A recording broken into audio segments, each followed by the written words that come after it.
Well, boy, doesn't this stream have a different paint job than the ones we've been doing the last few weeks. Buffalo Bills, AFC East champs.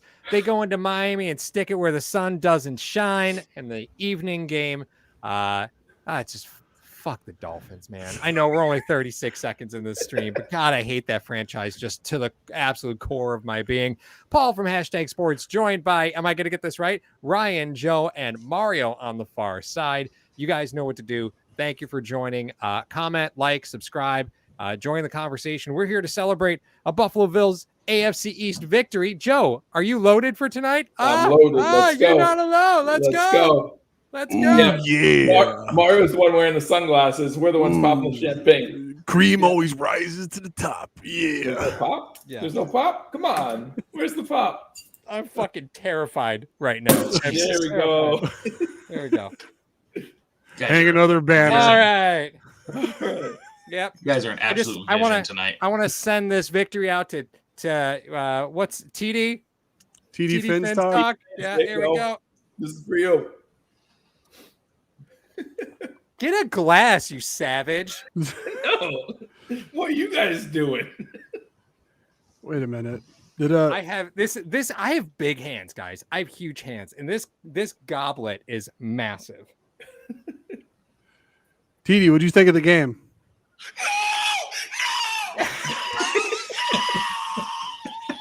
Is that real? Oh no, that was from the Titans game. Oh my God, I think I probably heard things on streams like that. So as of course, as you can tell, very jovial. Everybody here. I was not like this at all during the game. So I just want to point out that absolutely none of us were in a good mood in the entirety of this game. I don't know. I was completely level-headed the entire time. I don't know what you are full of it. You are full of shit. Luckily, there's no proof of me doing anything. I'm good. Yeah, right. Yeah, you weren't recorded or anything. Yeah. This might not come back to bite me in the ass in 10 years when my kids are old enough to see it. So let's just play through, right? So Buffalo sends Miami to Kansas City, which is ideal for Buffalo, right? Like that's best case scenario. And did everybody see the temperature, the weather? It's gonna be like 3. It's gonna be 0, like around 0. It feels like temp is gonna be -10 at kickoff. I'm sure that the Kansas City faithful will have a nice warm welcome for Tyreek. I'm sure. Yeah. Oh yeah. Oh, absolutely. Right. And look at the MVPs of this game for Buffalo. Right, Trent Sherfield coming back to Miami, right? Because it came from Miami, and Deontay Hardy with a punt return that mattered this year. Like, who would have thought? Did you have Sherfield and Hardy on your bingo cards tonight? That's what I said during the game. I said if we had 2 touchdowns going into the fourth quarter, who would have said Sherfield and Hardy? Of course. Imagine what that parlay would have paid. Sherfield, Hardy, and Taylor Rapp to close it out, just like we drew it all up at the beginning of the season, right? I wouldn't be here if that was the case, so I had that parlay. Well, I mean, and we're all laughing, but like the injury report comes out on Tuesday, so we'll see really where everything lands because this was a nasty game as far as that was concerned. Injuries everywhere. Douglas being out, at least he was still suited up, so that's a good sign. Yeah, Gabe Davis not suited up as out, so that's hopefully good news for him. Ty Johnson goes out with a concussion. That's off the Jerome Baker helmet to helmet at the goal line, which wasn't called, which was kind of par for the course for the first half. Just nothing was going to get called. You literally could have been running around with a bloody knife and nothing would have happened to you. A penalty had to be so egregious in the first half of the game to get called. It had to be absolutely something they couldn't ignore. Some of them were bad too. But wait, who came in for Douglas, by the way, Paul? Dane motherfucking Jackson. And I know Ryan, as soon as Dane got that pass interference penalty, was like, well, that's why he doesn't start. That's why you don't play him. No, I actually that you're talking about the one where Tyreek ran the slant. Yeah, and drops it. That was a great pass interference. It was absolutely great because there was Hill was nobody gone. Yep, there was nobody behind him. That was textbook. Just grab him and take the yardage and come back on first down and try to stop him. I was talking to my wife, because I said, I'm like, that's a great penalty by Dane because had Tyreek caught that, it'd be a problem. And then I thought to myself, I was like, well, Miami didn't have any timeouts. Tyreek catches that, and maybe there's a backer, maybe Rapp is back there, maybe there's a safety back there. I don't remember on the play if there was, but do you think Tyreek drops that ball to stop the clock, or do you think his hubris is just simply never going to allow him to do something like that? Because if you're Miami, maybe Tyreek dropping the ball stops the clock. You get a penalty, you get a new set of fresh downs. You're still got plenty of time on the clock. Do you think Tyreek drops that ball because he knew the pass interference was coming, or do you think he just dropped it? Well, if he knew he was going to get the call, why not take a shot? You know, see what happens. You know what I mean? That's so clock stops either way. More than he's got a bad wheel. He's still faster than our safeties. So yeah. I mean, it's yeah. I mean, we'll be able to watch it when the All 22 comes out, Paul. But I will wager a bet that there wasn't another defender within 10 yards of him when he catches that ball. Okay. Not so much another defender, but who could catch him? Yeah. Like Right. even if Even there if there was a defender, Yeah. right? The closest guy is Dane Right. Jackson, and that's not happening. Right. But we all know Right. that. Well, and that's the same thing on the Hill touchdown reception, right? No, there's not a corner in the league that's stopping him unless they're hard pressing at the line, right? Yeah. And Buffalo's just never going to be that team. They're never. Yeah, gonna Douglas press. would have trouble with that. I mean, Yeah. Benford, your best corner. I mean, he played a heck of a game, had a pick. Yeah. You know, he played very, very well. I mean, it would have been a different story if the Buffalo Bills lost this game and they had to go back to Miami with Waddle and Mozart coming back into the lineup, and then you don't know what the status of Douglas is. That would have been a dumpster fire. It really would have been. Mhm. But I mean, true to form, as we've been saying all year, and some pundits I heard this week and the national media said, if you get Tua off his first read, if you get him off his spot, he's not a guy like Allen that can create. Now, in the first half, Allen was creating a lot of chaos, just not for the Bills. And so it was good to see him settle down a little bit. I want to get Ryan's thoughts immediately out of the box of McDermott's halftime comments.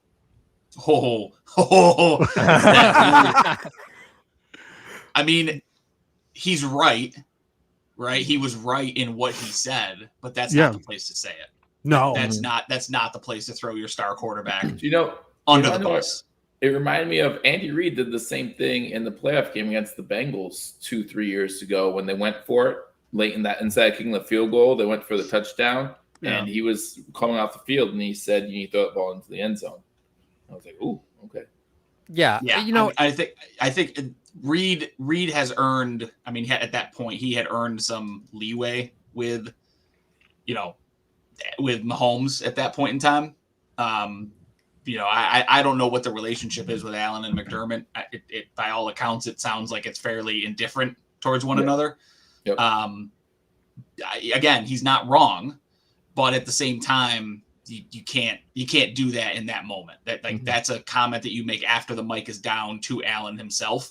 Mm-hmm. But you can't throw your star quarterback under the bus in that type of situation. Well, and I think, if you're Allen, the criticism is you just throw it away, right? Just throw it away. You still get one more shot at the end zone. But the fact of the matter is you get one more shot at the end zone and you get to look like you got, when the Bills converted that first down out of absolutely nowhere where the Dolphins only rushed 3. Yeah, I don't know. That was confusing. I don't understand what that was. Did you see Tua's reaction? Oh yeah, Tua was on the sideline. What the hell? What are we doing? But the fact still remains, right? Like you throw the ball away there, you have to go to the end zone the next play, like or kick the field goal, or you kick the field goal, right? Or you kick the field goal, right? Yeah, totally. I mean, teams 99% of the time, 11 seconds. You're going to try it. You're going to at least try to go for the end zone one time, or else Ryan would have called McDermott a coward. So if you kick 3 there, no, you take points there. Yeah, you take points going into the half. Absolutely. Yeah. Especially since you're going to get the ball back. Yes. See, the internet didn't want to know what Ryan had to say, and that's fine. So, Joe, did you notice? Because I can't say that I did, but during the game, I can't say I noticed the helmet to helmet from Jerome Baker on Ty Johnson that knocked him out of the game. I don't know if it was just the angle. I just can't say that I noticed it. Maybe it was just the impact of the play kind of blinded me to the contact. Right. Yeah, no, I didn't take any notice to it at all. Yeah. So, yeah, I mean, it should have been. I mean, later in the game, he ended up getting hurt on something like that, and his arm was hanging down. Mhm. So Yeah. that's stinger area usually. Cam coming in. Ryan's got that poverty internet. That's it. He's got the internet of the pores. Yes, he's got the internet of the pores. We did have a couple questions coming in. First one was from Sure. Mueller. Anyone honestly nervous about Pitt other than the Bills being all Billsy? We talked about it right before we came on the stream. If the Buffalo Bills play today against Pittsburgh at home, they very well could lose that game. I mean, I think Pittsburgh's more – you're going to get a completely different look out of Pittsburgh that you would get out of Miami. Miami's just a different animal altogether. But Pittsburgh really runs the ball very well. You're going to have – Pickens is he's a scary wideout. He can do a lot of different things for you. Rudolph, there's not a lot of tape on him. So what are you going to do against Mason Rudolph? So I'm sure McDermott, he's held this defense together with duct tape and bubble gum, and Spector coming in and actually playing a meaningful role and meaningful snaps today was really a surprise. It just goes to, if there's anything you can give to McDermott, it is he's got all the guys on his defense ready to go, and they're ready to play, and they're ready to go. I mean, Dane Jackson stepped up in a role, Rapp stepped up. There was a lot of guys that made plays for you that don't normally make plays for you. And that's a testament to how he gets his team ready. I mean, we could question a lot of his stuff. He's playing off too far on certain downs, or he's doing this and that and the third. Maybe he understands his players more than we ever will. And that's why he does certain things in certain situations with his defense like he does. Okay, they gave up a 6-yard play. They didn't give up a 36-yard play. Maybe we need to start taking a look at some of those things. So definitely think that they could lose it if they play like they did. And then B Lightning came in right after that. TJ Watt going to be out next week. Grade 3 MCL sprain. TJ Watt's not playing, man. Yeah, it's grade 3. That's not going to happen. I'm sure the want is there, right? He's a gamer. Oh yeah, the want is going to be there, but I don't think there's enough pharmaceuticals in the state of Pennsylvania to get him on the field. And there's a lot. Grade 3. There's a lot. Yeah, there's a lot. There's a lot. But as far as the Steelers itself goes, Pittsburgh is going to give you something that you didn't see against Miami, and that's multiple receiving threats, right? Like Pickens is one hell of a wideout. Deontay Johnson, I think people forget about him because he didn't catch a TD pass last year. He was hurt for a big chunk of this season. And he's a dangerous player. At Freiermuth, their tight end, if he can be healthy, he's a good receiving option for them. And then you have Najee Harris behind it. Yeah, you have Mason Rudolph at your quarterback position. But the fact of the matter is you've got some really good skill position players in Pittsburgh that can do some damage. And again, Pittsburgh's a team that just doesn't do anything great. Like, they don't do anything well.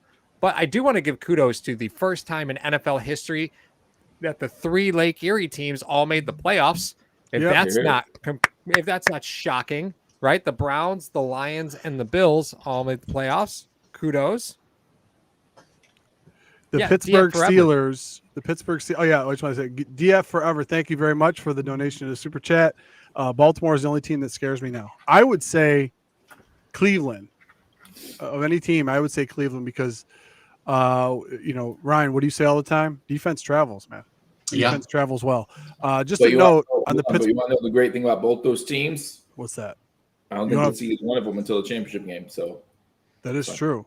That is true. I mean, they would have to go. I mean, Cleveland will have to go through Houston, who's really hot right now, and then Baltimore will get the winner of the Kansas City. The Kansas City. Well, they'll get the lower seed. They'll get the lower seed. Yeah, they'll get the lower seed. So if Pittsburgh upsets Buffalo, then we'll get Pittsburgh. Just a point of note: Pittsburgh 10-7 ended their season on a 3-game win streak. Still have given up 20 more points than they scored throughout the entire year.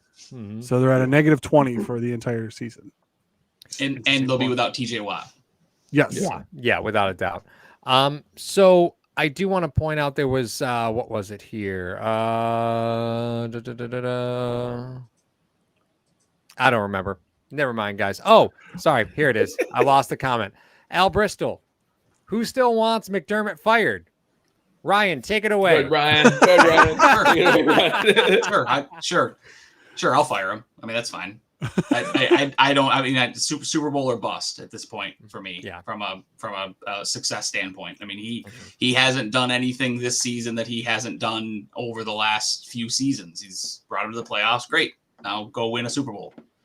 And if you're not the coach that can do that, then I mean, he's safe. He's not going to get fired, right? Like, let's level set on that. Like, I don't think there's any way Terry Pegula says, I'm actually going to fire McDermott and pay for a coach that doesn't work here anymore. But I mean, I would take Sean McDermott as my defensive coordinator every day of the week and twice on Sunday, especially after the performance tonight with that defense and what they've done with these injuries and stuff. But as a head coach, let's not get it twisted. Like, there's a lot of other things he's responsible for that he's not really good at. Like, tonight was the first challenge he's won, I feel like maybe in 2 seasons. I know at least this year it's the first challenge he's won all year. He still doesn't use timeouts effectively. I just think that you can. There has to be either better options out there, or at least equally successful options out there to go with. The timeout coming out of the stoppage was really frustrating in the back half of the game, right? Because there was 6 minutes left, I think. It's like, come on, what are we doing burning a timeout there? You can't be calling timeouts out of a stoppage. It's the timeout in the first half. The timeout, where right before halftime, where Diggs is in the center, is in the middle of the field, it picks up the big yardage, and then they call timeout. It's like, what are we doing? That's not when you're supposed to use your timeout. Like that's not how this works. And then you see at the end of the half, they wind up not scoring, because they can't get back on the ball after Ty Johnson just comes a little bit short. Would have been nice to probably have a timeout in your pocket in that situation. Yeah, I think the fact was, if I could play devil's advocate a little bit, but I think he ran 5 plays in a row, and if memory serves me correctly, there were some deep routes that were ran there. And I think at that point, Gabe Davis had already been out, so you got Hardy and Sherfield out there. So these guys are running deep routes. I think he just wanted to get his offense a rest for a second. Say, hey, listen, I still got a minute left. They know to get out of bounds. I know I'll get this, that, and the third. I know we'll have our field goal team ready. I don't think he foresaw that, because we're talking about it. I mean, we're talking about the fact that, it would have been nice to have a timeout there. I think McDermott has a great feel for the game on the defensive side of the ball, not the overall game, which a head coach has to. There's certain guys that are really good play callers, and there's certain guys that just can call plays. I know that sounds very weird to say that, but there's a big difference in that. You got to have a feel for the game. I was sitting there at halftime. I was just frustrated, just like you guys. Bills are down 14-7. Allen turned the ball over, but every single drive they were moving the ball. Miami had not stopped them. The Bills had proven that they could stop Miami a few times in that first half. So I'm sitting there going, this can't keep going that way. The Bills keep moving the ball. Eventually, they're going to get the ball in the end zone. So I think that was his trust. I think he wanted to get at least 3 at halftime and get the momentum swinging a little bit, and then try to come out at the half and take the lead, and then let his defense do what they have to do. But overall, Miami really couldn't stop Buffalo. It was Buffalo stopping Buffalo, tonight. I think Bills fan 21 comment of the night so far. This was a signature Josh Allen experience game. As a fan, you got it all, man. You got a fumble, you got an arm punt, you got an end zone interception, you got it all, right? You got it all. And the Bills did get lucky, because Josh Allen on the quarterback keeper to try and run out the clock, hand goes out of bounds. Clock should have stopped, right? Buffalo got real lucky. I don't think it's right to celebrate the win without calling out something like that, because that could have changed the game with the way the clock was managed, and Buffalo just simply got lucky. I was not a fan of how this game was reffed at all. But if this is what playoff football is going to look like, it's going to be dirty football. I mean, get a game in under your belt, right? Because I think that's something we see. The playoffs come, and then all of a sudden it's either a flag fest or you get a game like tonight, where there's just a ton going on. I could have thrown flags. I threw flags at my house. I was throwing flags at my house. I must have thrown 20, right? Like the Teron Johnson hold on the Achane touchdown run. Like, that was frustrating because Berrios had his hand inside the front of Teron Johnson's shoulder pads. Like, what the hell is that? There was a lot.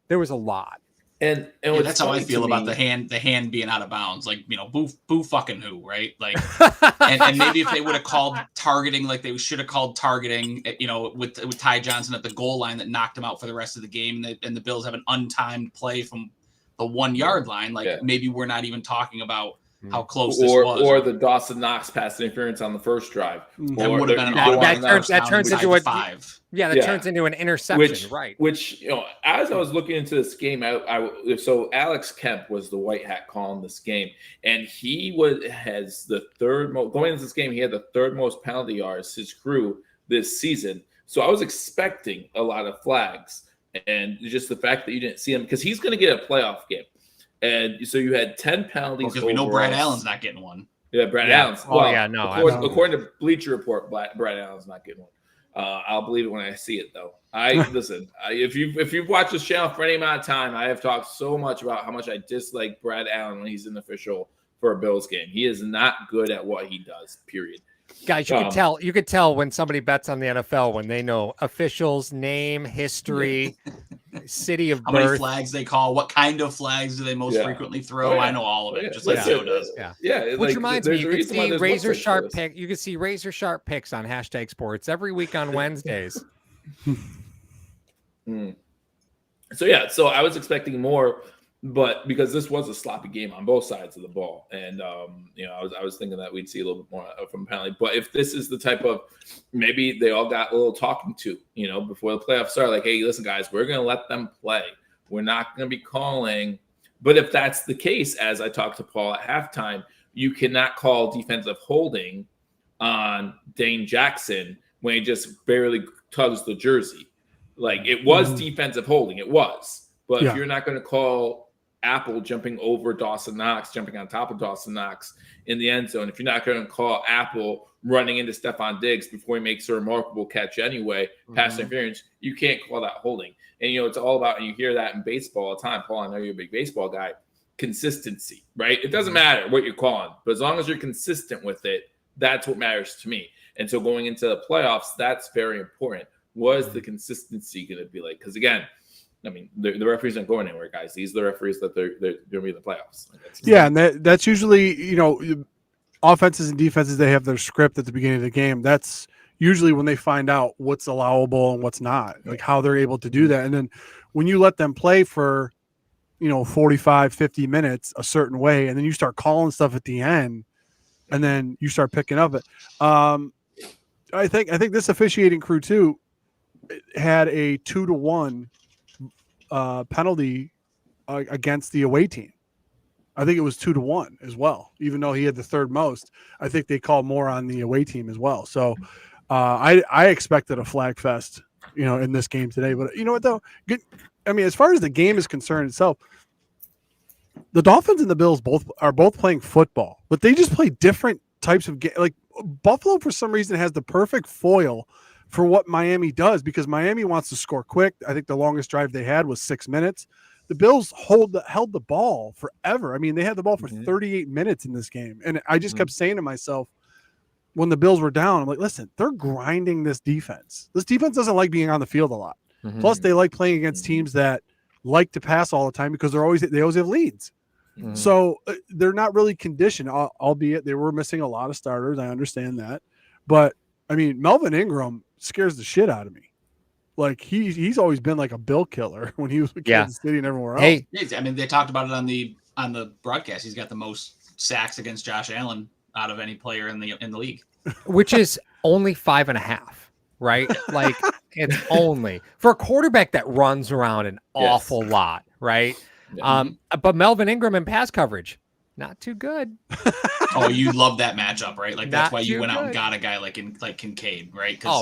You lick your chops on a matchup like that, where it's like you want to put Melvin Ingram, a premier pass rusher, 5 years ago, out on the edge on my tight end. Okay, like I'll take that any day of the week. Right. But, Melvin Ingram going to Miami, you make those signings, and then when you lose players, those signings pay off for you, right? And Buffalo, invested in youth at the defensive end position and then signed Vaughn, who was a complete ghost today, Yes, right? it was. It's a complete ghost. Once again, What are we doing? Like, what are we doing? I know. He was I know. limping pregame coming out of the tunnel. Like, what are we I know. doing here? I know. Like, yeah. What do they owe? What do they owe him at this point? I don't know. He's done nothing for this franchise. I don't know. At least he had Legitimately $10 million. nothing for this That's what they franchise, owe. other than come here and make it some, like, all of a sudden we're some premier free agent destination. Like, what are they? There needs to be, and that, you know, again, add that to the list of things that I have gripes with when it comes to McDermott. But I mean, what are we doing with Von at this point? I don't know. Hey, when the Bills win the Super Bowl this year, he'll be the only player to win a Super Bowl with 3 different teams, though. So there you go. That's Cool. interesting. Yeah. How many have won a Super Bowl with contributing 0 to the team while being paid as like the 3rd highest player in the McCoy won payroll? both of his without LaShawn contributing McCoy. to the Yeah. team. LaShawn McCoy, 0 carries. And he 0 loved- snaps. He loves 0 bringing snaps. that up. Yeah. 2-time Super Bowl champ. Okay. 0 snaps. All right. Yeah. Another stat from the game, very, very intriguing. Total plays. Bills ran 77 total offensive plays. How many do you think Miami ran? Well, I could cheat, but I won't. Not 77. 37. Oh, I was going to say 45. 48. It's pretty close. Yep. Pretty close. That's Because they only that's won, insane. they only ran like 17 in the second half altogether. Oh yeah, the Bills played keep away the entire second half. Tua's second half stat line is pretty alarming if you're a Dolphins fan. It has to be, Hit us right? with it. What was Hit it? us. 8 for 14, 50 yards, 3 first downs. Like Ugh. The that moment can't happen. Mario, you talked about it before the game even started. Like, this was a massive game for Tua, right? This is a game where you want that big contract at the end of this year. This is a game you have to go out and win. You've got Tyreek. You don't have great receivers other than Tyreek, but you're the passing champ, right? Like, Right. you're supposed to get it done in games like this. And that second half completely fell apart. Him and McDaniel both. That second half was a huge indictment on both of them, I thugh. One of the things that Credit you to have to McDermott do on that. if you're a franchise quarterback and you're going to be getting paid upwards around $50 million, then these are the type of games that you have to have and you have to win as a quarterback, even when you have guys that are banged up. Everyone can play when they have all the superstars on their squad that have been helping them the entire year. What could you do when you don't have anybody? What are some of the things that you can create when the play isn't there? It's ridiculous. I mean, to try to Mario, think about here's a quote for you, Mario, that you'll appreciate, because I know you're a big game within the game type of guy. So they asked McDaniel post game about that final interception. He said that, quote, Taylor Rapp was further outside than we thought he was going to be, and Tua and Claypool weren't able to connect. That's a credit to the defense, credit to McDermott, credit to Rapp. Like, that's a game within the game chess match type of thing. Like, McDaniel called a play. Rapp winds up somewhere where they didn't expect him to be, and he seals the game with an interception. Like, that's what McDermott does really well, is he's just unorthodox enough with his defense where he throws these offensive geniuses off and they don't know what to do because guys aren't where they're supposed to be. And I don't know how to call a play if guys aren't where they're supposed to be defensively, because that's the only way my plays work, is if everybody's where they're supposed to be, right? He's so fine-tuned in his play calling and timing-wise. If guys aren't where they're supposed to be, both sides of the ball, it all falls apart around them. And we kind of watch that house of cards crumble tonight. And again, as critical as I am as McDermott, credit to him, because that defense absolutely sealed that game tonight with their performance. Yeah, and one of the things that you'll see on the All 22 when you guys watch it, if hashtag Nation, if you guys have it or if you guys watch it, he started going more 3 safety looks, so they could widen out and they could try to guard the edges how they wanted to, because they were taking care of things on the inside. I mean, credit that, putting that trust in Bale and Spector too on the inside. Absolutely. I'm going to take 3 safeties and I'm going to try to go over the top because we lost Douglas. The original game plan we had probably coming in here, put Douglas on an island like they've been doing the last 4 or 5 games. Okay, we can't do that anymore. I'm going to bring Rapp in, and we're going to try to play over the top. You guys just play physical at the line, try to knock them off their routes. Let's see what we can do. You know what I mean? It's just... Especially because if it was up to you, Mario, they'd have dropped Poyer into the box to replace Dodson, right? I mean, and they would have ran 2. They would have kept running 2 safeties. Still would have had 2 high, yep.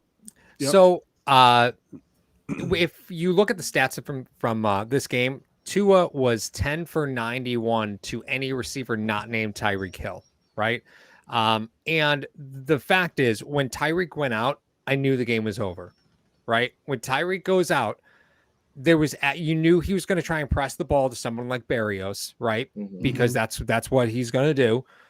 Because their plays are designed for the Miami's offense. Tua is not there to read the defense, read the offense, and go through reads. That's simply not what he's going to do. He was throwing that ball to one receiver on that play that ended the game, and that was going to be it. And if it's not Tyreek Hill, since Jalen Waddle was out, they were just totally kneecapped as an offense, just completely kneecapped. I do want to bring out one point that I thought was great. Let's see. Dan Fouts said, give McDermott credit. He refused to bring his safeties up to stop the run. Yeah, Miami looked like they could have controlled this game with the run, and they should have, right? They should have. And they got outside of themselves. They absolutely should have been able to put up $175 on the Bills without question because they had the lead. But that's as a defensive coordinator, that's knowing your opponent, right? It's just like he handled McDaniel exactly the way that you're supposed to handle Josh when he gets that way. Is you force them to stay conservative, force them to run the football because you know that they're just itching to take a shot downfield, and that's where McDaniel got to, where he's just like, I'm just going to make this happen to try to put this game away. And then the punt return happened, and it was like, now I'm going to take a big play to try to get momentum back, and then you go down, and then you're like, okay, well now I got to throw to try to get back into this football game. He just never felt comfortable just pounding the ball to Achane and Wilson, although it probably would have worked today. Right. I mean, they were at the end of the first quarter, Miami was winning time of possession. And that's what they were doing. They were running the ball. They were being effective, and they just got away from it. And which is amazing when you look at it, because they finished with 21 minutes in overall time of possession to the Bills 38. Like, how do you lose that much time of possession in the second half of the game? Like, that's a whole quarter. Like, that's a quarter of football. Like, that's a lot of football. And Buffalo came in, and you know what? I know you lost Ty Johnson. I wasn't mad with Leonard Fournette. I'm not. I got out of Fournette what I expected to see. I expected to see a guy who was going to run for just 3 yards in a cloud of dust. That's what I want out of him. He's a receiving threat out of the backfield. You have not seen that yet, and I can't imagine that that's going to be ignored much longer. And you're going into, Pittsburgh's coming to town, and Pittsburgh's a team that doesn't do anything particularly well, but they play the underneath game really, really well. Jalen Warren is a monster for that team. So that's something that Miami didn't do. They didn't utilize their backs in the receiving game today effectively. And Pittsburgh does it very well. It's actually probably the only thing on offense they really do all that well, to be perfectly frank with you. And that, I don't know if that's just because you have a quarterback back there who's just trying to survive. Like, that offensive line's not great. Mason Rudolph's not very good, right? So I don't know if Jalen Warren's just making a living off of Mason Rudolph not being great. But the fact of the matter is, this is a Pittsburgh team that doesn't match up with you all that well, right? Because, listen, if you walk out with the injuries that you left with, right, and that's what lines up on the field for you next week, that's problems. You don't want to be starting Dane Jackson as your CB2. I love Dane Jackson, but you don't want him playing as CB2. Balin Spector shouldn't be making his first NFL start. Good God, no. Right? Like, but where are we going to be? Against a team like Pittsburgh, though, I mean, who are you worried about that Dane Jackson's your CB2? Like, who worries you for Pittsburgh? Because I'm not particularly scared of any of their receivers. I mean, Johnson's going to work in the slot, and that's Terran's space to operate. You've still got Benford, who's going to probably play one or the either side of the field. I mean, if you're going to go in down Rasul Douglas, Pittsburgh's probably the only team in the playoffs that you would be okay with that against, right? Yeah. Like, maybe Cleveland, it would be the other matchup, but I was more speaking of the running backs to the linebacker depth right now. Yeah, that was really what I was getting at. I mean, you're sitting there. I mean, this is a team. Obviously, they lose Watt. That's huge. They got to try to prepare for that. That is going to be absolutely humongous for them. Plus, you're sitting there. We're looking at a team in Pittsburgh that there were 10 teams that probably thought the same thing. They don't do anything. Like, what do we really need to defend here? They got beginning of the season. They're another team that fired their offensive coordinator, and they started to turn things around a little bit. They got Najee Harris, who doesn't, he can run the ball in between the tackles very, very well, but you defend in between the tackles. But Warren, as Paul stated, he scares me out of the backfield. I mean, that's a guy that you have to have a hat on when he leaves the backfield. As far as their wide receivers, I mean, you got Johnson and Pickens. I mean, take your pick. Who do you want to put on who? But with the team defense and the zone scheme that McDermott runs, I think it would be tough for them to try to go deep. But, I mean, they're a team that is used to getting punched in the mouth and then just coming back. I mean, that's what they are. I mean, so if they end up going down 10-0 early to the Buffalo Bills, the Bills shouldn't think or be comfortable with that, because Pittsburgh's a team that's going to scratch and claw and try to get back into it. And they have 10 times this year. So it's going to be really interesting to see how that game plays out, because you're facing an offense in Pittsburgh that's completely different than the offense that you face today. So maybe Dorian Williams gets a little bit more run. You know what I mean? Because he does have the speed to try to keep up with Warren, but we didn't see him at all today. We saw Spector in.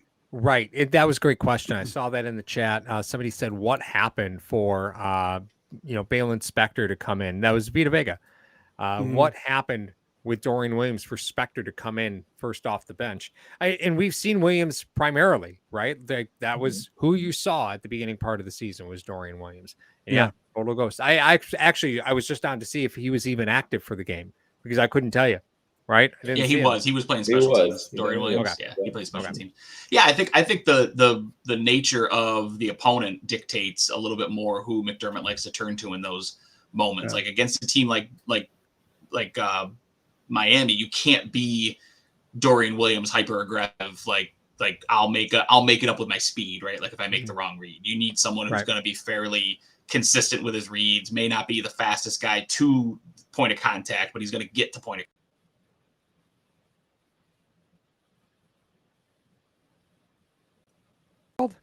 What in the world? What was that, guys? What did you do? I don't know, guys. Richard. What did you do? All right, before we go on, Mom, good night. Love you. My mom said good night. So all right. So I would agree that maybe Mario's right, that maybe it is a little bit more Dorian Williams next week, because again, he matches up probably a little bit better from a physicality, speed perspective than a Balin Spector. Linval Joseph, I think maybe he's probably on the table to be active next week. I think you look heavy defensive front next week. Hopefully it's like Von Miller is going to sit again and they're going to make, Linval Joseph active. But again, I think a matchup like this is why the last two games of Daquan Jones has been huge for them to get back. I think as we talk about this game and moving into the Pittsburgh game, I really just take a moment and remember how fortunate Buffalo was to walk away with a win here. You have the Trent Sherfield catch. You have Stephon Diggs coming out with a basket catch against pass interference, which was a phenomenal throw by Josh Allen, right? It was. Ill-advised, yet phenomenal. And, then you have the Deontay Hardy touchdown. Like, there was a lot that went well for Buffalo on accident tonight, right? Yeah. On that Sherfield play. Holy cow. Right. Yeah. What a call by Joe Brady. No, it's not coming. Make sure you ricochet it off of Van Ginkel's helmet. Yeah. What was it? What was it forever ago, back when we were all younger? It was Michael Jordan and Larry Bird calling their bank shot. Was that a McDonald's? Oh yeah, the McDonald's commercial. Yeah, playing for the Big Mac. Yeah, playing for the Big Mac. Yeah. So here's a fun Josh Allen stat from tonight. Josh Allen became the first player in NFL history to throw for 350 plus yards, run for 65 plus yards, and complete 75% or more of his passes. That's a stat line. Joe, we talked about this on Friday night. He's your guy. Put the ball in his hands. He's going to go win it for you, or he's going to go lose it for you. And God damn it, he tried to do both tonight. Well, listen, there was someone in the chat during the live stream. You guys are going to love this. I kind of went off a little bit, even though Josh was having a poor game up till this point. It was after the fumble, who said, I'd rather Tua at this point. And I was like, oh my gosh. You did not. That was ridiculous. There was, don't think there wasn't, because there is that lunatic fringe of Bills Mafia. There were some Kyle Allen tweets circling around at halftime. So I just want to remind everybody. Well, I mean to the point earlier, Ryan, that we were talking about with Tua. You're in week 15 and you got a 2-game lead on the division. You lose the division. Yeah. Is that a quarterback that you want to invest a bunch of money in? Don't forget that too. It was tweeted out. Remember what their playoff / divisional hopes were like coming out of the bye? Oh, like 95%. They were like 22% to make the playoffs. They were 3% to win the division coming out of the bye. Yeah. Can't happen. If you're Mike McDaniel, can't happen for too much longer because you got to start worrying about your job. And guess what? You got Aaron Rodgers coming back into the division next year. Yeah. And so things ain't going to get easier if you're the Miami Dolphins. Yeah. So coming into, for those of you, #Nation, you all know, Bills Mafia, the Buffalo Bills will be hosting the Pittsburgh Steelers, which serves to be a very, very cold game. Couple of storylines. Ryan's man crush will be back in Buffalo. Miles Jack will make an appearance. Yeah, man, Miles Jack. Sign me up. Yeah, Miles Jack will be there. Joey Porter Jr., the rookie corner, which you would figure would be on Stephon Diggs. So that's going to be an excellent matchup to watch. Levi Wallace makes his return to Buffalo, as well as corner turned free safety Patrick Peterson. I think wasn't Peterson the one that picked off Allen in the Minnesota game? Yeah. Yes. And right real late. So I mean, or as Mario calls him, the blueprint for Trey White. True. 100%. You know what I mean? They play it the same way. So, and you also have a rookie right tackle in Broderick Jones that will be on the offensive side of the ball for the Pittsburgh Steelers. So a lot of things of what could you take advantage of? What are some things that you're looking at? I think that Pittsburgh's going to try to play keep away with Buffalo. I mean, that's my initial thoughts. I think they're going to try to run the ball, try to run the clock down, not give Allen too many chances. They're going to try to limit the possessions, I think, for Allen and the Buffalo Bills to like 6 over the game, or 6 or 7, and that's going to be about it. So, what are your guys' thoughts on that? I mean, they're a negative 20-point differential on the season. I don't know if they know how to play any way other than let's just try to hang on to the ball as long as we possibly can. And hope we can connect with George Pickens on a big play at some point in the game to take the lead like they did against Baltimore.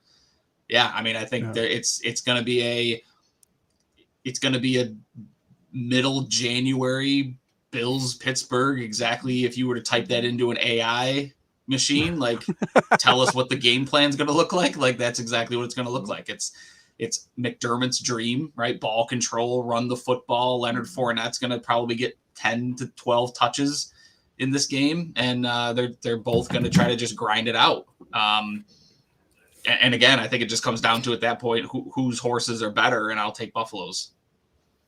Yeah, I mean, you look at the weather report, and I know it's early, I know it's a week away. You're looking at 25-mile-per-hour winds, which means you're looking at 30 to 35-mile-per-hour wind gusts.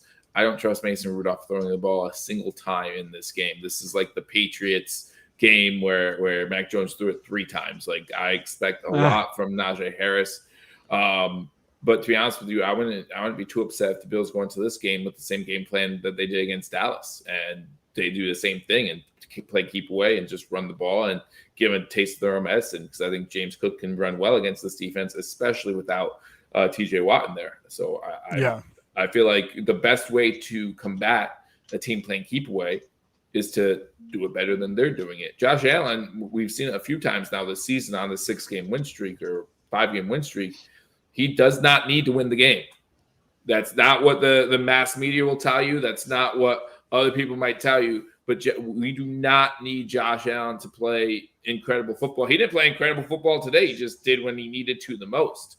It's amazing that we're talking about a quarterback that went 30 for 38, and we said he played like dog water. Like, right. I think he played like dog water. He did. Over 400 yards total. Like, that's nuts. Certain times he's just like, I'm just going to do it myself. Yeah. But interesting wrinkle of it, and before I go over to Paul, you think Mitch Trubisky sits in the defensive team meetings this week? Probably. So much is different. Come on. If Dorsey was still the OC, I think he would. Yeah, that's what I mean. Right? There's almost an advantage to not having, Dorsey there anymore in that respect. So I do want to point out that the Steelers this year came away with 10 wins. I think 8 of them were 1-score games. 2 of them against Baltimore, which is shocking, right? They beat Baltimore 17-10. They beat their JV team last week. I know, but they beat week. them well, and they played them week 1, right? So again, not exactly. Yeah. Right? Yeah, I get it, right? But they're a very Jekyll and Hyde team as far as that's concerned, because you see they beat Baltimore twice. They lose to the 49ers 30-7 in a game that meant absolutely nothing to San Francisco. They beat the Browns 26-22. They lose to the Texans 30-6, right? Like, they're a very Jekyll and Hyde team against playoff caliber teams, because even the Jags, they lost to the Jags 20-10. But the games that they won by 1 score. Like, again, I think it's 8 out of their 10 wins came as 1-score games. And Buffalo sure does love to drag their team into the mud with them, right? Because here was, again, Buffalo with 6 minutes left, unable to close out a game. That's what we saw. We've seen it all season, right? So that's a dangerous component to walk into a game with the Steelers, because, again, the games that the Steelers lose, they're giving up 30+ points. They're putting up 10. You know, that's been the narrative to their season. The games that they lose big for the most part. But the games that they win, they're close the whole time. And Buffalo just simply can't close out a game.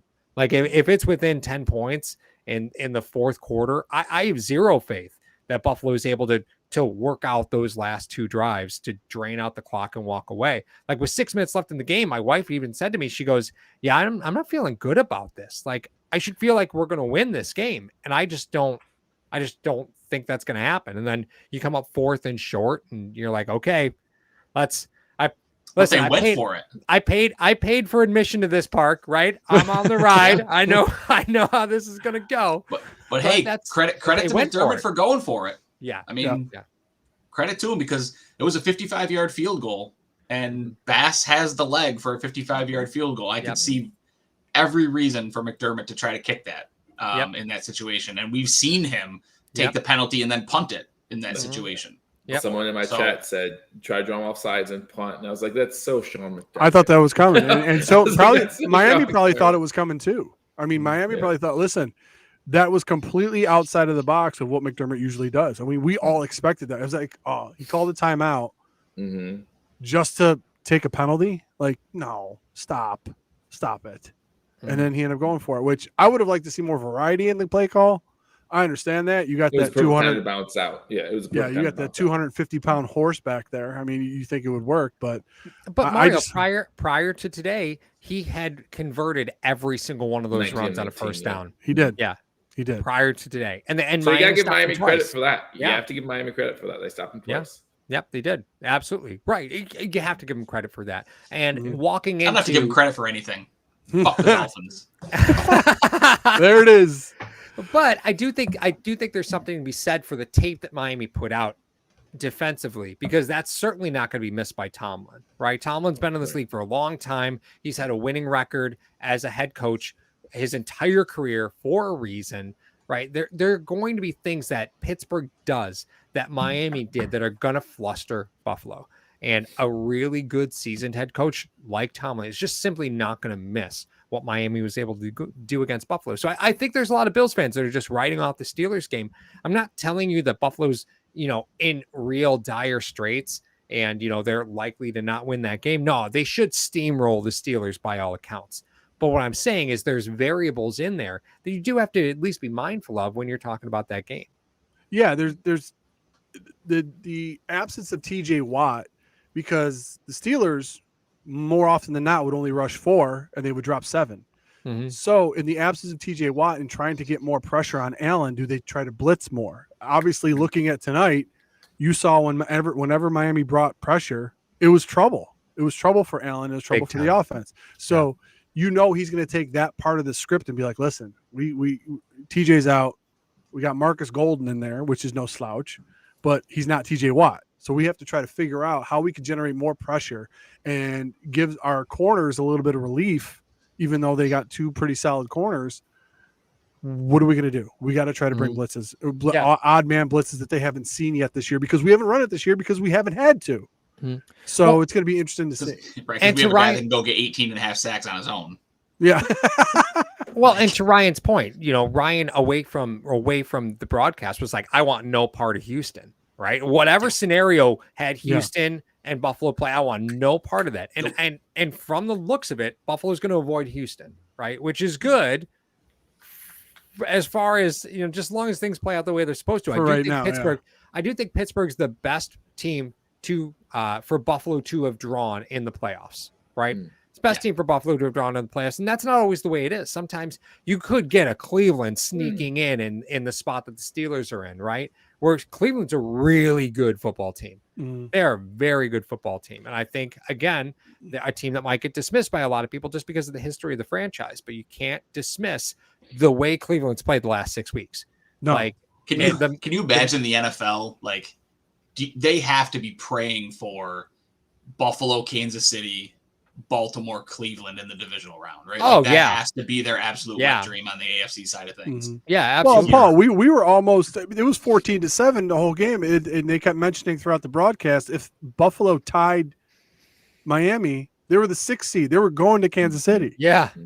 I was like, no thanks. Yeah. No, pass on that. So, Mario, what I'm hearing you say is that the Bills are going to be working with their receivers on what to do on hot routes when blitzes are coming. Jesus. No, it's only Gabe Davis. Everyone else knows what to do, but Gabe Davis. You know what? As far as I'm concerned, hopefully it's not a contract, problem for him. But I think the best thing for this offense might be Gabe Davis not active next week. Shakir was great. Shakir was great. One stat I saw about Shakir was 6 for 6 as far as Khalil Shakir, who led the team with 105 receiving yards at Miami, had 6 catches on 6 targets and has now caught 100% of his passes he has been thrown in the last 4 games, and he wasn't targeted in the Cowboys game. So that means the last 5 games, everything that's been thrown his way, he's caught. Yep. I like the matchup of Shakir on Wallace. Yeah, I love that. I'm a big fan of that. And the other thing that I think bore out tonight was something I know we've talked about in the past was how good Josh Allen is in play action scenarios. Those scenarios where it's kind of like, Mario, we joke about it, but it's true, right? It's those scenarios where it creates that perceived chaos, right? Like there's the option for him to run it. He fakes the handoff, and then the defensive ends are kind of like, shit, what's he going to do, right? Is he going to run? Is he going to run it? Is he going to throw it?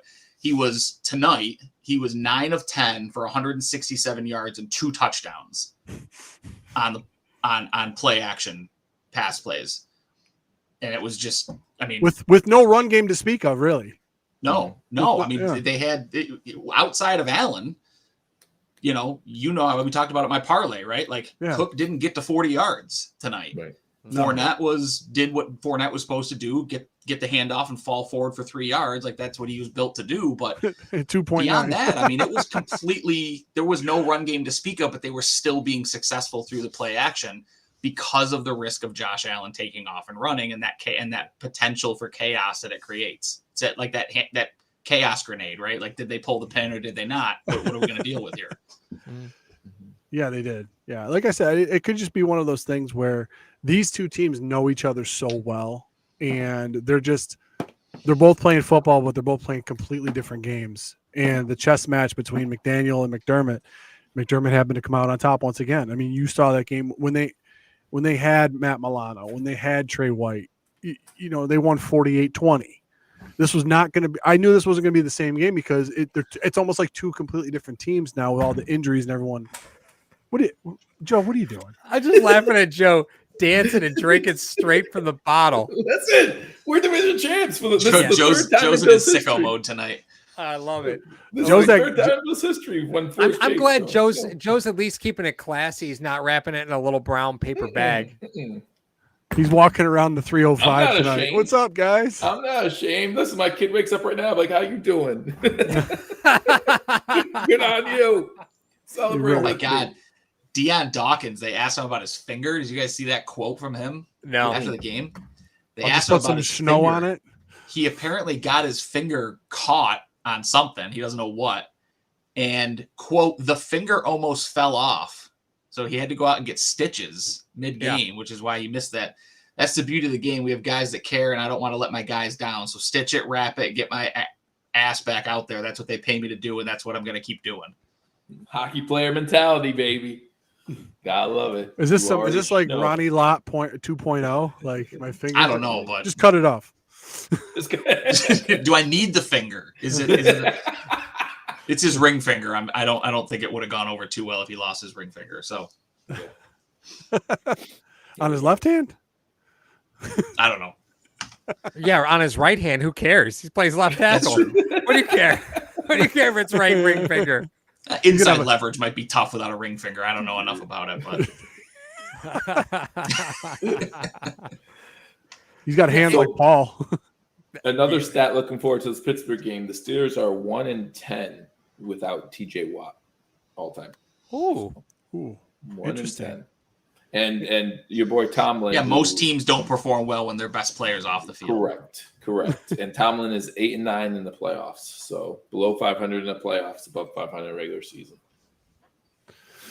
It's going to be a very, very interesting game. We'll be here to give you guys the coverage on it, and we'll have a lot of fun with that. I know it's going to be, but the Buffalo Bills clinched the number 2 seed. I bet, when they lost to Philly, I don't think anybody, including us, expected the Buffalo Bills to be in this spot.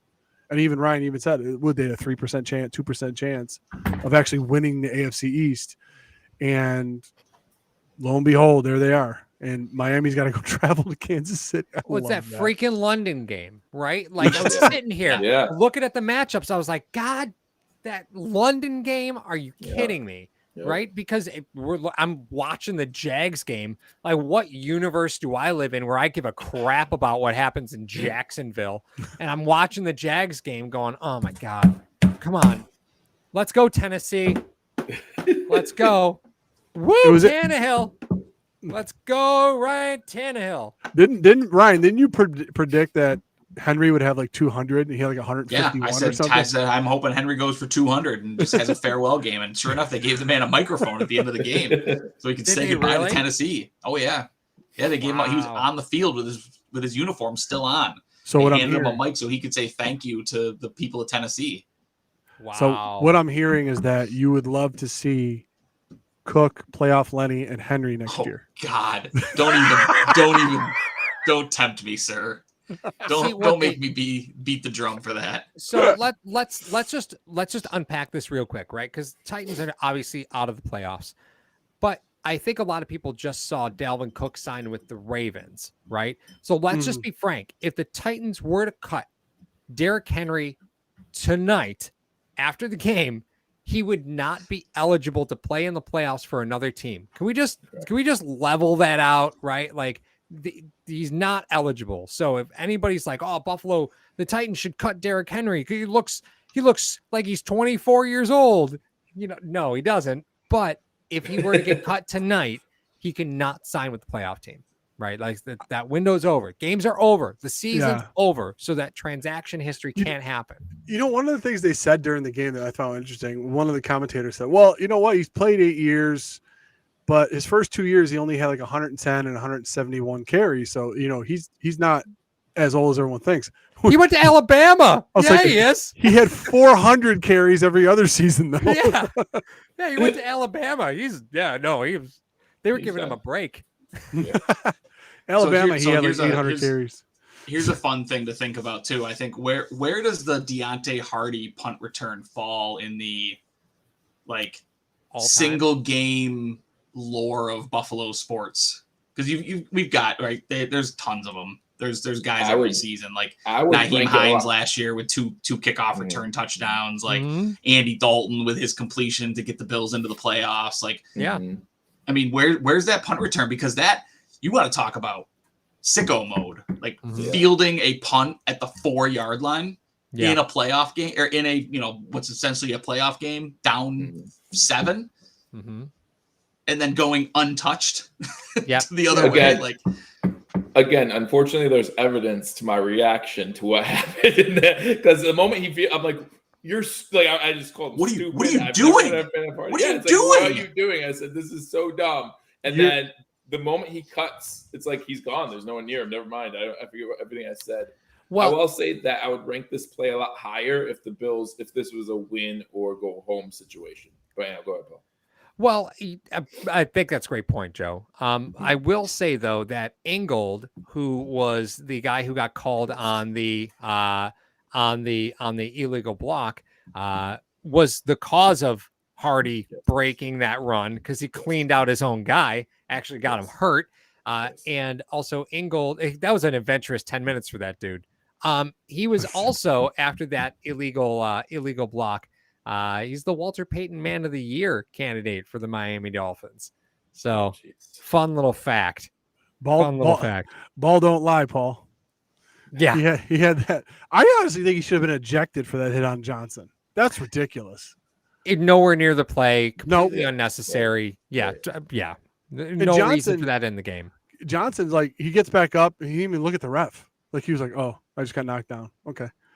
Can we talk about one of the most underrated players for the Buffalo Bills that never gets talked about is Taron Me and Johnson. Ryan did Friday. Ryan and I did that Friday. We talked about Taron Johnson. I had my dark horse in this game. So we're a weird channel, Joe. We talk about stuff that nobody else does.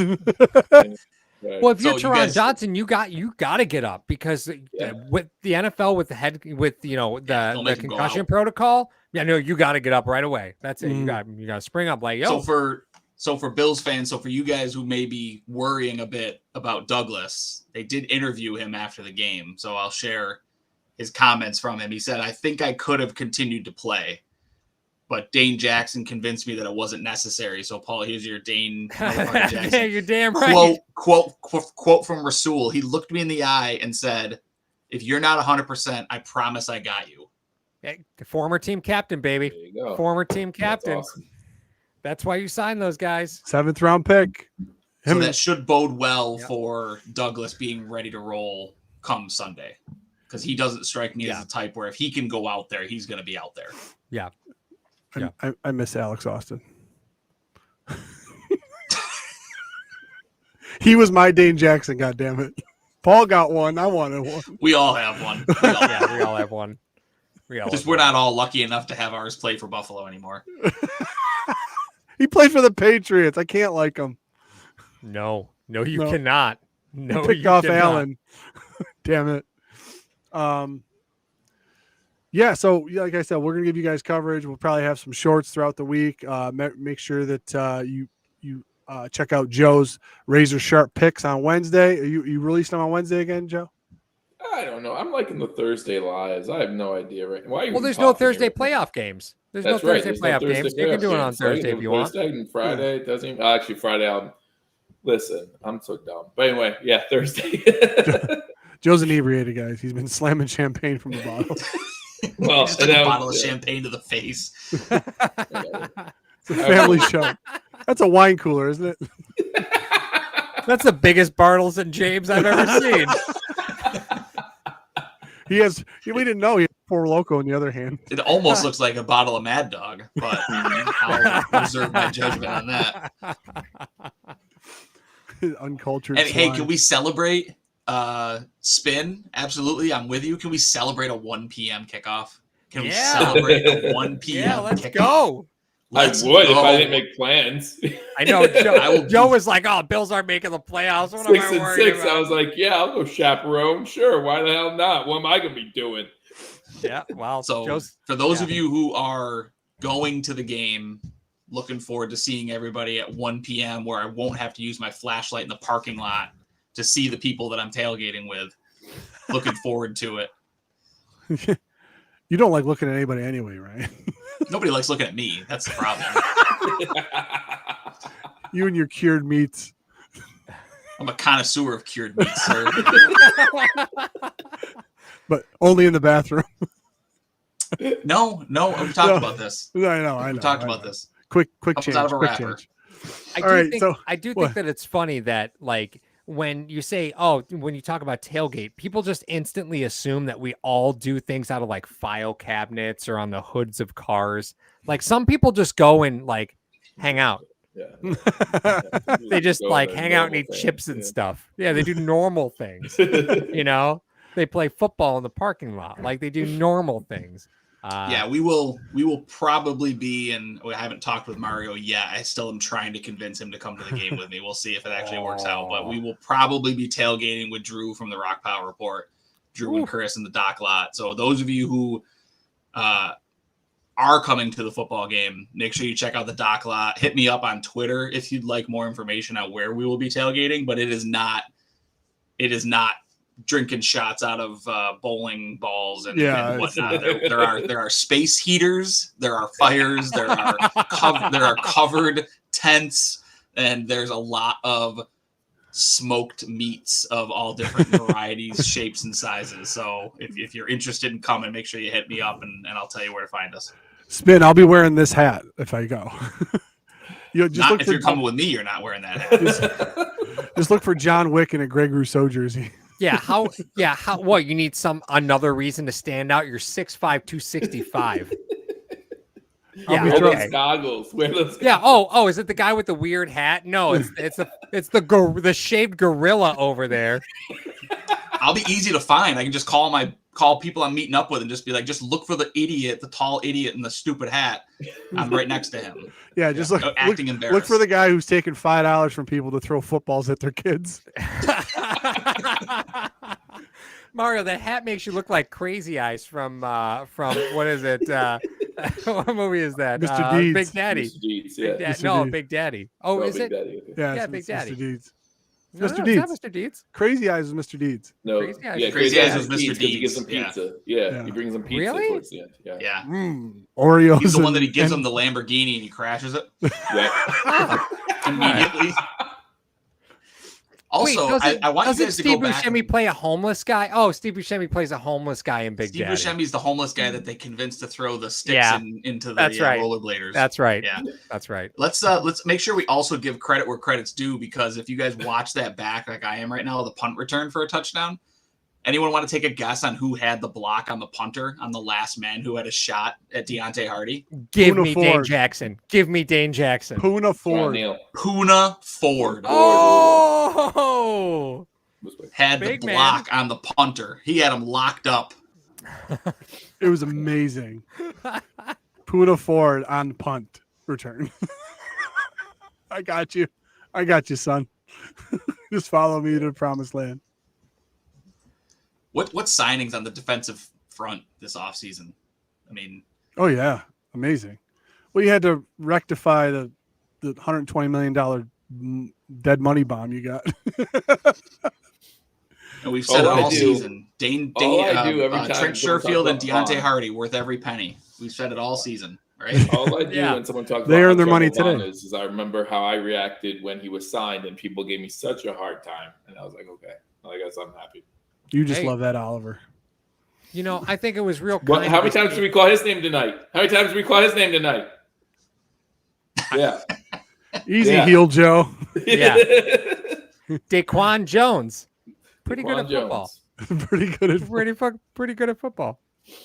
Who knew? I'll tell you what, Matt Milano was moving around pretty good on the sidelines. Didn't notice a limp on him. Stop it. Didn't notice a limp on him. Yeah, stop. They already ruled him out this season. Ruled him out. I would really like to know who was the guy on the season's over, Paul. Didn't we talk about this already? Season's over, sir. Who was the guy in the red long sleeve that was running the 4.340 down the sidelines for the Bills when Hardy was going in for that score? Did you guys see that? I did. No, I was watching the game. Coaches, I think. I was watching the game. He was like, I'm watching the replay right now. The guy literally ran like 40 yards down the sideline. If that's one of the coaches, isn't that a penalty? Don't they have to stay in a box? Oh, he was in the box. He was just running down the sidelines the whole day. Well, the box is more of a suggestion, Joe. As long as they don't get in anybody's way, the box is more of a suggestion. Sure. That is not accurate. Don't tell me that on Friday nights. I penalize every single person. I don't care if it's a cameraman. Joe strikes me as the type who just flags people out of vitriol and anger. Speaking of staying in the box, don't we have to talk about Tomlin? Didn't he do that once? Oh yeah, he stepped out on the Hardy, field. watch your punt returns. Yeah, right. Joe strikes me as the guy that when he's reffing games just has a squirt gun in his back pocket, just starts, sort of like a cat, like get too close to the 20s, just like spraying him like a cat. That's a good call. That's a good pull, Tyler. It might have been Josh Norman. Well, that's the only way he's getting on the field. Stop it. Hey, showing off those wheels. Maybe he's making a case for being on punt return duty. Hey, remember, should Deontay go down? He made 2 tackles on punt returns, so. on special teams. So. I don't want to do the Josh Norman thing again. No. That's good. Speaking of Derrick Henry. Whoops.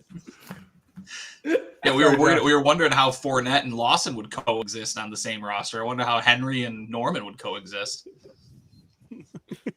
We're not talking about Derrick Henry on the Buffalo Bills. I don't have him in my soul, guys. We're not talking tonight. about not tonight. I never thought I'd finally get Leonard Fournette, Paul. So dreams can come true. Okay, That's true. Yeah, you're right. It is true. officially Bills Victory Monday. Make sure you guys enjoy Buffalo Bills Victory Monday. The Buffalo Bills have locked up the number 2 seed and will face the Pittsburgh Steelers next week, Sunday at 1 p.m. That's 4 in a row, too. 4 in a row. Division titles. 4 in a row. The Hang the AFC banner. East belongs to the Buffalo Bills, and the Bills now get to be the boogeyman of the division for the foreseeable future. Yes, they're going to be the most hated. You're the dragon that they have to slay. Also, worth talking about at some point this week, I'm sure. Schedules come out. Or we officially know all of the opponents for next season. Absolutely. Home and away opponents. Bills will get to finally play host. The Kansas City Chiefs will come to Buffalo next year. Yeah, the last time San Francisco 49ers. You guys know the last time the Chiefs came to Buffalo, it was the COVID year. So it was the last time the Chiefs came to Buffalo. It feels like Matt Mahomes wasn't the quarterback. I feel like it's been that long. Seems like every game they get. I love how Joe has an AFC champs flag that he's just swinging around. Well, if he swung something else around, we get demonetized. Helicopter. I've thought about it, but keep it in, Joe. Keep it in. It's the camera. It makes it lose a couple inches. I couldn't bring. There it is. Yep. Paul, you want to take us home after that one? Sure. I'm done. Don't forget, thank you to Mr. Rogers Homes, the sponsor of the #Sports post-game show. Extra time here with Joe tonight. Joe, thank you for joining us and drinking straight from the bottle the entire evening while you were your He's feeling it. He's feeling it. Look at him. Yeah, look at You look like Paulie from Rocky 3. Let's do an after dark after this. I was guaranteed the game Paul, too. Let's not forget that. Let's do an after dark because Joe's going to fall asleep on start. Also, don't forget, I will be at the Town Ballroom February 17th for Music is Art. That's what this hat is, doing the Goo Goo Dolls night. So if you're in Buffalo, come stop out to the Town Ballroom February 17th. Thank you to Ryan. Thank you to Joe. Thank you to Mario with those super cool glasses. Don't wear the glasses at the game either, Mario. Leave the hat and glasses at home. I know Kung Fu. You didn't know there was a dress code, did you, Mario? No, I didn't. Ryan will dress me. It'll be fine. He dresses me for all the Rock Sports Network Brockport games too, so that's fine. Good grief, guys. All right, have a good night, everybody. Hey, Bills, AFC East champs, let's go. Hey, wait. If you go 2, ready? Hashtag. See how that goes? Oh, see that? Hashtag 2 seed. Hashtag 4-time division champs in a row. That's how it works. Good night, everybody. I work with these guys. You love it.